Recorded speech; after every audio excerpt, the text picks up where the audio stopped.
कई साल पहले की बात है। मेरे डैड के एक दोस्त थे। दरअसल वो उनके बहुत अच्छे दोस्त थे और उनका भी एक बेटा था, लगभग मेरी ही उम्र का। उसका नाम आर्यन था।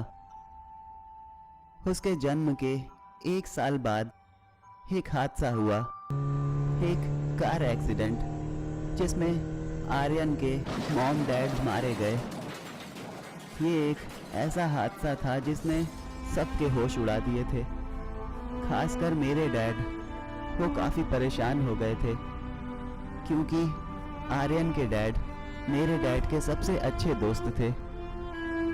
उस हादसे के कुछ ही दिन बाद मॉम डैड ने ये फैसला किया कि वो आर्यन को अपने पास रखेंगे, अपने बेटे की तरह पालेंगे। और इस तरह मुझे मेरा एक भाई मिला और मॉम डैड को उनका दूसरा बेटा। मेरे और आर्यन के बीच कभी कोई फर्क नहीं रखा गया। जितना प्यार मुझे मिलता था उतना ही प्यार आर्यन को भी मिलता था। मैं आर्यन से बहुत प्यार करता था, करता हूँ और हमेशा करता रहूँगा, क्योंकि मैं बस इतना जानता हूँ कि आर्यन मेरा भाई है। हमारे परिवार में सब कुछ ठीक चल रहा था, लेकिन पिछले कुछ साल वो अच्छे नहीं गुजरे। हमारे घर में कुछ अजीब सी चीज़ें होने लगी, जैसे बेवजह कमरे की चीज़ों का बिखर जाना, हमारे पालतू जानवरों का मर जाना और कभी कभी रात को डरावनी आवाज़ों का सुनाई देना। ये आवाज़ें दिल को दहला देने वाली होती थी। सिर्फ इतना ही नहीं, घर में और भी बहुत कुछ होता था जिससे हमारा पूरा परिवार परेशान था, डरा हुआ था। मॉम डैड का कहना था कि आर्यन की दिमागी हालत ठीक नहीं है, जिसकी वजह से ये सारे काम आर्यन करता है। जब ये चीज़ें लगातार होती चली गईं, तो मॉम डैड ने आर्यन के इलाज के लिए उसे घर से दूर एक हॉस्पिटल में भेज दिया। मैं कभी नहीं चाहता था कि आर्यन को घर से दूर भेजा जाए। मैंने मॉम डैड को समझाने की कोशिश की थी। मैंने उन्हें बताया कि ये सब कुछ आर्यन नहीं करता, वो पागल नहीं है, वो बिल्कुल ठीक है। मॉम डैड मेरी बात मानने के लिए तैयार नहीं थे। उन्होंने कहा, हमने आर्यन के बर्ताव में काफ़ी बदलाव देखे हैं, तुम्हें समझना होगा। हम आर्यन का भला चाहते हैं, इसलिए हम उसे हॉस्पिटल भेज रहे हैं।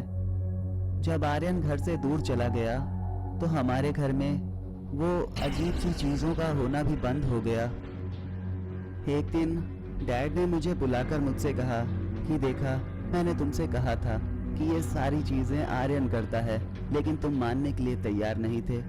मैंने अपने डैड से कहा, नहीं, ये आर्यन नहीं करता था डैड, ये कोई और करता था। शायद इस घर में हमारे अलावा कोई और भी है, कोई शैतान या कोई बुरी आत्मा। डैड मुस्कुराए और उन्होंने कहा, मैं जानता हूँ तुम्हें आर्यन के जाने का दुख है। जैसे ही वो ठीक हो जाएगा हम उसे वापस घर ले आएंगे। धीरे धीरे वक्त बीतता चला गया। शुरुआत में मॉम डैड आर्यन को 1-2 महीने पर घर ले आते थे, लेकिन आर्यन जब भी घर आता था वो सारी डरावनी चीज़ें फिर से शुरू हो जाती थी। कई बार मैंने आर्यन से इस बारे में बात की। मैंने आर्यन से पूछा, आर्यन, क्या ये सारी चीज़ें तुम करते हो? तुम मेरे भाई हो, तुम मुझे बता सकते हो, मैं ये किसी को नहीं बताऊंगा। लेकिन हमेशा की तरह आर्यन कहता था कि उसे नहीं पता कि ये सब कुछ कैसे होता है और ना तो वो पागल है। मुझे हमेशा से ही ये लगता था कि आर्यन पागल नहीं है। न जाने क्यों मेरा दिल इस बात को अपनाना नहीं चाहता था। और अब 1 साल बीत चुका है। डैड उसकी हरकतों की वजह से उसे लाना नहीं चाहते, लेकिन मैंने डैड से गुजारिश की कि आर्यन को घर बुला लें, कुछ दिन के लिए ही सही। मैं बस उससे मिलना चाहता हूँ, उसके साथ वक्त बिताना चाहता हूँ। डैड ने कहा, तुम जानते हो कि वो जब भी घर आता है तो क्या करता है, उसे घर नहीं रखा जा सकता, तुम्हें समझना होगा। मुझे फिक्र है उसकी और तुम लोगों की भी। मैंने डैड से कहा, नहीं डैड, आपको समझना होगा। आर्यन आर्यन मेरा भाई है। कुछ दिन के लिए, बस 1 हफ्ता, उसके बाद वो चला जाएगा। 1 हफ्ते के लिए उसे बुला लें प्लीज। डैड तैयार हो गए और वो आर्यन को कुछ दिन के लिए घर लेकर आ गए।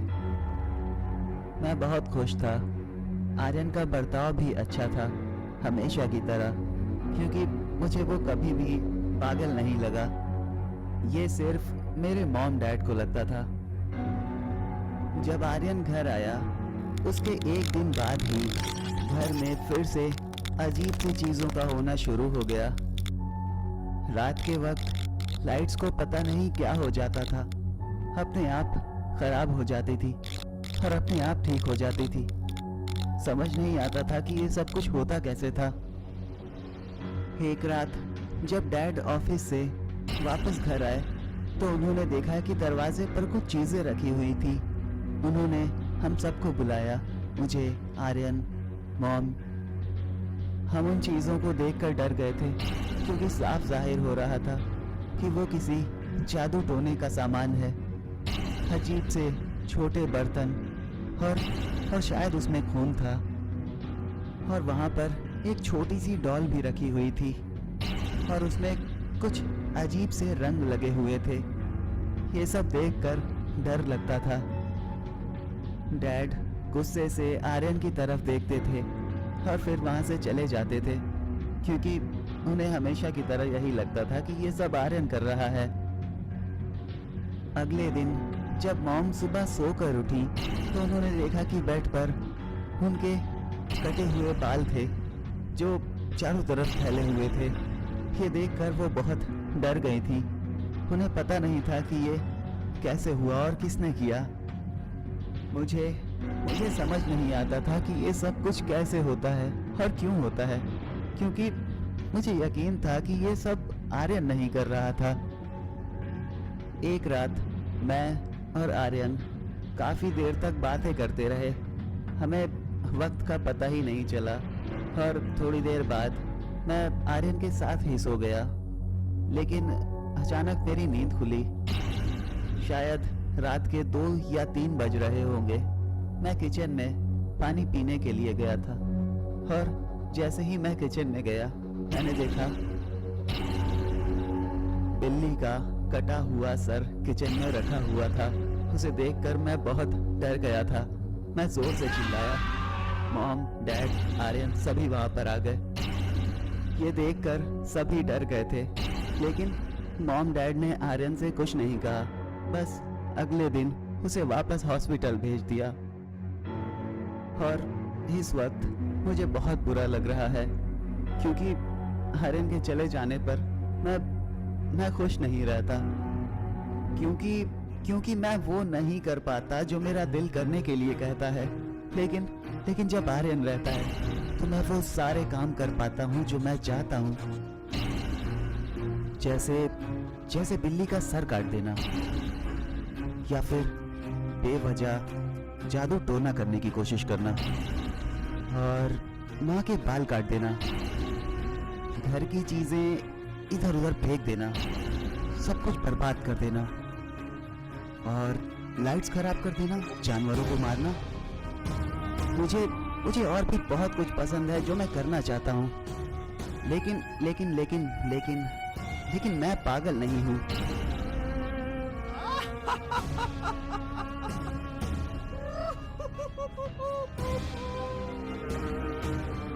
लेकिन जब आर्यन नहीं रहता है तो मैं मजबूर हो जाता हूँ। मैं कुछ नहीं कर पाता, क्योंकि अगर मॉम डैड को पता चल गया कि आर्यन पागल नहीं है तो वो उसे वहाँ से वापस ले आएंगे और मुझे उस पागल खाने में भेज देंगे। डॉक्टर्स इंजेक्शन लगाएंगे, मुझे एक कमरे में बंद कर देंगे और न जाने क्या क्या करेंगे। लेकिन मैं पागल नहीं हूँ, मैं पागल नहीं हूँ।